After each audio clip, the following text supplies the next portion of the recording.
ಭಾರತದಲ್ಲಿ ಭಯಂಕರ ಮೇಘ ಸ್ಫೋಟವಾಗಲಿದೆ ಅಂತ ಹೇಳಿ ಕೋಡಿ ಶ್ರೀಗಳು ಭವಿಷ್ಯ ನುಡಿದಿದ್ದಾರೆ. ಊಹೆ ಮಾಡೋಕೆ ಸಾಧ್ಯವಾಗದಂತಹ ದುಃಖ ಭಾರತಕ್ಕೆ ಬಂದಪ್ಪಳಿಸಿದೆ. ಮನೆಗೆ ಮನುಷ್ಯ ಬರ್ತಾನೆ ಅಂತ ಹೇಳೋದು ಕಷ್ಟವಾಗುತ್ತೆ ಅಂತ ಭಯಾನಕ ಭವಿಷ್ಯ ನುಡಿದಿದ್ದಾರೆ ಕೋಡಿ ಮಠದ ಶ್ರೀಗಳು. ಸಂಕ್ರಾಂತಿವರೆಗೂ ಯುದ್ಧ ನಿಲ್ಲೋದು ಕಷ್ಟ ಅಂತ ಇದೇ ಸಂದರ್ಭದಲ್ಲಿ ಜಾಗತಿಕ ವಿದ್ಯಮಾನಗಳ ಬಗ್ಗೆ ಕೂಡ ಭವಿಷ್ಯ ನುಡಿದಿದ್ದಾರೆ. ದ್ವೇಷ ಅಸೂಯೆಗೆ ಇಬ್ಬರು ಬಲಿಯಾಗ್ತಾರೆ. ಶ್ರಾವಣದಲ್ಲಿ ಮಹತ್ವದ ಸುದ್ದಿ ಹೇಳ್ತೇನೆ ಅಂತ ಹೇಳಿ ಹಾಸನದಲ್ಲಿ ಕೋಡಿ ಸ್ವಾಮೀಜಿ ಭವಿಷ್ಯ ನುಡಿದಿದ್ದಾರೆ. ಸಂಕ್ರಾಂತಿ ಕಳೆದ ಮೇಲೆ ಒಂದು ಯೋಗ ಇದ್ದಾಗ ಕಾಣ್ತದೆ. ಇವರಿಗೆ ಅಂತಲ್ಲ, ರಾಜ್ಯ ಮಟ್ಟದಲ್ಲಿ ಒಂದು ಉನ್ನತ ಯೋಗ ಅವಕಾಶ ಇದೆ.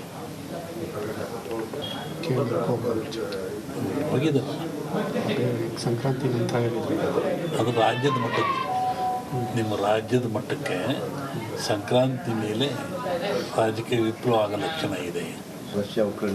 ನಾನು ಮೊದಲೇ ಹೇಳಿದ್ದಾನು, ಯುದ್ಧಗಳಾಗ್ತದೆ, ಜಲಪ್ರಳಯವಾಗ್ತದೆ, ವಾಯುಪ್ರಳಯ ಆಗ್ತದೆ, ಭೂಪ್ರಳಯವಾಗ್ತದೆ, ಎಲ್ಲ ಜನ ಸಾಯ್ತಾರೆ, ಆಕ್ರಮಣ ಹೆಚ್ಚಾಗ್ತವೆ, ಮೇಘ ಸ್ಫೋಟ ಆಗ್ತದೆ ಅಂತ ಹೇಳಿದ್ದೆ. ಇನ್ನೂ ಒಂದು ಮೇಘ ಸ್ಫೋಟ ಆಗೋದಿದೆ. ಊಹಿಸಲಾರದ ಒಂದು ದುಃಖ ಈ ಭಾರತಕ್ಕೆ ಬರ್ತದೆ. ಪ್ರಕೃತಿದತ್ತವಾಗಿ ಆಗ್ತದೆ ಮೇಘ ಸ್ಫೋಟ. ಗುರುಜಿ ಮತ್ತೆ ಹಿಂದೆ ಹೇಳಿದ್ರಿ ಮನುಷ್ಯರು ಮೃತ್ಯು ಅಂತಾರೆ, ಕುಸ್ತು ಬಿದ್ದು ಅಂತ. ಇತ್ತೀಚೆಗೆ ನಡೆಯೋ ಹೃದಯಾಘಾತಗಳ ಅದನ್ನು ಜಾಸ್ತಿ ಆಗ್ತಾ ಇದೆ. ಒಟ್ಟಿಗೆ ಜನಜೀವನ ಅಸ್ಥಿರ. ಯಾವಾಗ ಮನೆಗೆ ಬರ್ತಾನೆ ಹೋಗ್ತಾನೆ ಅಂತ ಹೇಳೋದು ಕಷ್ಟ. ಅಸ್ಥಿರ ಇನ್ನೂ ಜಾಸ್ತಿ ಆಗ್ತದೆ. ಅದು ಅದರಲ್ಲಿ ಅರಸನಾಲಯಕ್ಕೆ ಕಾರ್ಮೋಡ ಕವಿದೀತು. ಅದು ರಾಜ್ಯಕ್ಕೂ ಸೆಂಟ್ರಲ್ಗೆ ಇದೆ.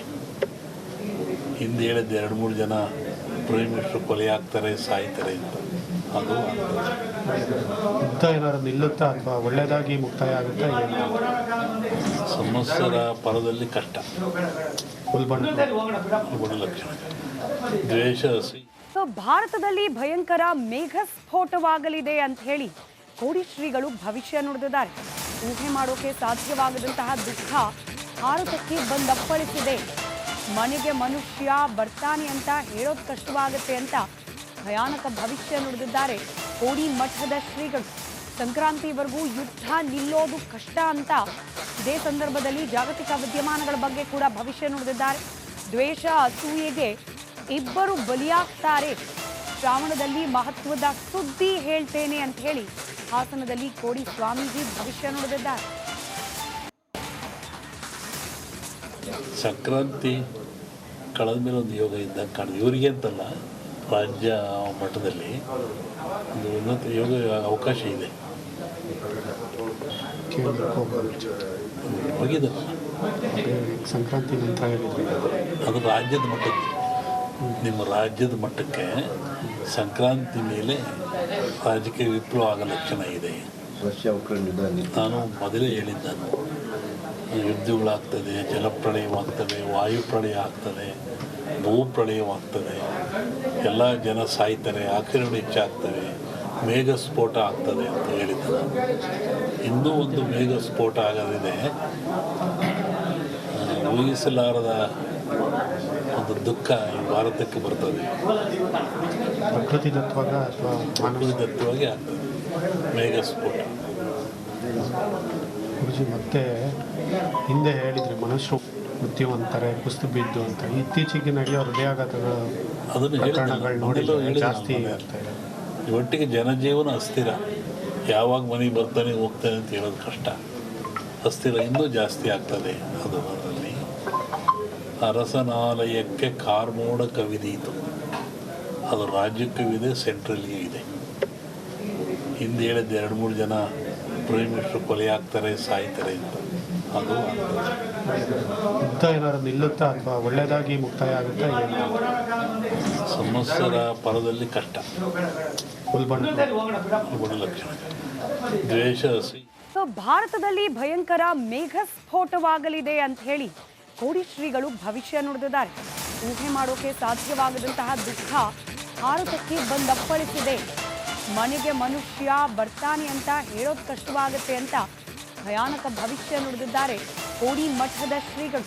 ಸಂಕ್ರಾಂತಿವರೆಗೂ ಯುದ್ಧ ನಿಲ್ಲೋದು ಕಷ್ಟ ಅಂತ ಇದೇ ಸಂದರ್ಭದಲ್ಲಿ ಜಾಗತಿಕ ವಿದ್ಯಮಾನಗಳ ಬಗ್ಗೆ ಕೂಡ ಭವಿಷ್ಯ ನುಡಿದಿದ್ದಾರೆ. ದ್ವೇಷ ಅಸೂಯೆಗೆ ಇಬ್ಬರು ಬಲಿಯಾಗ್ತಾರೆ, ಶ್ರಾವಣದಲ್ಲಿ ಮಹತ್ವದ ಸುದ್ದಿ ಹೇಳ್ತೇನೆ ಅಂತ ಹೇಳಿ ಹಾಸನದಲ್ಲಿ ಕೋಡಿ ಸ್ವಾಮೀಜಿ ಭವಿಷ್ಯ ನುಡಿದಿದ್ದಾರೆ.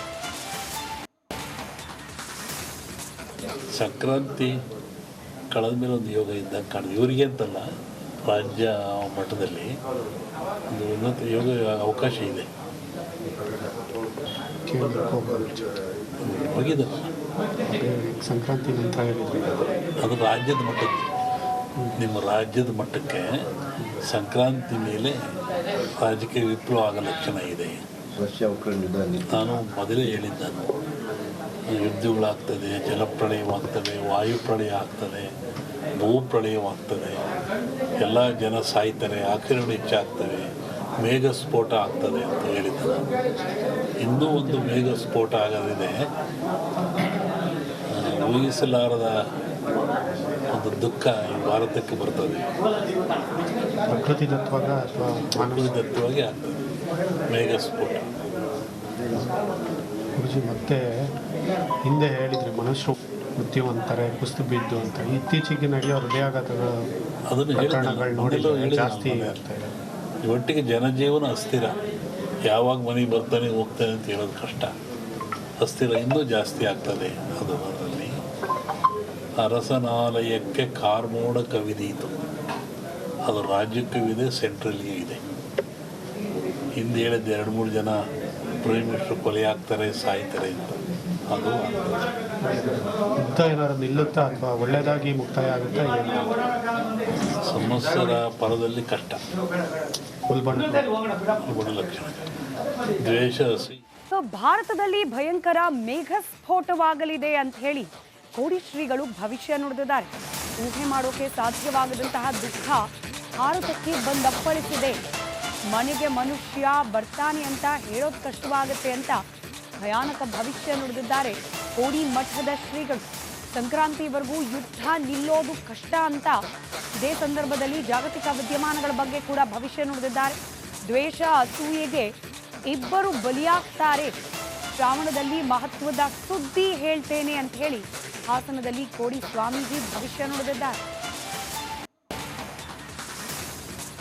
ಸಂಕ್ರಾಂತಿ ಕಳೆದ ಮೇಲೆ ಒಂದು ಯೋಗ ಇದ್ದಂಗೆ ಕಾಣಿದೆ. ಇವರಿಗೆ ಅಂತಲ್ಲ, ರಾಜ್ಯ ಮಟ್ಟದಲ್ಲಿ ಒಂದು ಉನ್ನತ ಯೋಗ ಅವಕಾಶ ಇದೆ. ಹೋಗಿದ್ದಲ್ಲ, ಸಂಕ್ರಾಂತಿ ನಂತರ ಹೇಳಿದ್ರಿ ಅದು ರಾಜ್ಯದ ಮಟ್ಟಕ್ಕೆ. ನಿಮ್ಮ ರಾಜ್ಯದ ಮಟ್ಟಕ್ಕೆ ಸಂಕ್ರಾಂತಿ ಮೇಲೆ ರಾಜಕೀಯ ವಿಪ್ಲವ ಆಗೋ ಲಕ್ಷಣ ಇದೆ. ನಾನು ಮೊದಲೇ ಹೇಳಿದ್ದಾನು, ಯುದ್ಧಗಳಾಗ್ತದೆ, ಜಲಪ್ರಳಯವಾಗ್ತದೆ, ವಾಯುಪ್ರಳಯ ಆಗ್ತದೆ, ಭೂಪ್ರಳಯವಾಗ್ತದೆ, ಎಲ್ಲ ಜನ ಸಾಯ್ತಾರೆ, ಆಕ್ರಮಣ ಹೆಚ್ಚಾಗ್ತವೆ, ಮೇಘ ಸ್ಫೋಟ ಆಗ್ತದೆ ಅಂತ ಹೇಳಿದ್ದೆ. ಇನ್ನೂ ಒಂದು ಮೇಘ ಸ್ಫೋಟ ಆಗೋದಿದೆ. ಊಹಿಸಲಾರದ ಒಂದು ದುಃಖ ಈ ಭಾರತಕ್ಕೆ ಬರ್ತದೆ. ಪ್ರಕೃತಿದತ್ವಾಗ ಅಥವಾ ಪ್ರಕೃತಿದತ್ತವಾಗಿ ಆಗ್ತದೆ ಮೇಘ ಸ್ಫೋಟ. ಗುರುಜಿ ಮತ್ತೆ ಹಿಂದೆ ಹೇಳಿದ್ರಿ ಮನುಷ್ಯರು ಮೃತ್ಯುವಂತಾರೆ, ಕುಸ್ತು ಬಿದ್ದು ಅಂತ. ಇತ್ತೀಚೆಗೆ ನಡೆಯೋ ಹೃದಯಾಘಾತಗಳ ಅದನ್ನು ಪ್ರಕರಣಗಳು ನೋಡಿ ಹೇಳಿದ ಜಾಸ್ತಿ ಆಗ್ತಾ ಇದೆ. ಒಟ್ಟಿಗೆ ಜನಜೀವನ ಅಸ್ಥಿರ. ಯಾವಾಗ ಮನೆಗೆ ಬರ್ತಾನೆ ಹೋಗ್ತಾನೆ ಅಂತ ಹೇಳೋದು ಕಷ್ಟ. ಅಸ್ಥಿರ ಇನ್ನೂ ಜಾಸ್ತಿ ಆಗ್ತದೆ. ಅದು ಅದರಲ್ಲಿ ಅರಸನಾಲಯಕ್ಕೆ ಕಾರ್ಮೋಡ ಕವಿದೀತು. ಅದು ರಾಜ್ಯಕ್ಕೂ ಇದೆ, ಸೆಂಟ್ರಲ್ಗೆ ಇದೆ. ಹಿಂದೆ ಹೇಳಿದ್ದೆ 2-3 ಜನ ಪ್ರೈಮ್ ಮಿನಿಸ್ಟರ್ ಕೊಲೆ ಆಗ್ತಾರೆ, ಸಾಯ್ತಾರೆ ಅಂತ. ಅದು ಯುದ್ಧ ಏನಾದ್ರು ನಿಲ್ಲುತ್ತಾ ಅಥವಾ ಒಳ್ಳೆಯದಾಗಿ ಮುಕ್ತಾಯ ಆಗುತ್ತಾ? ಏನು ಸಮಸ್ಯರ ಪರದಲ್ಲಿ ಕಷ್ಟ. ಉಲ್ಬಣ ಗುಣಲಕ್ಷಣ ದ್ವೇಷ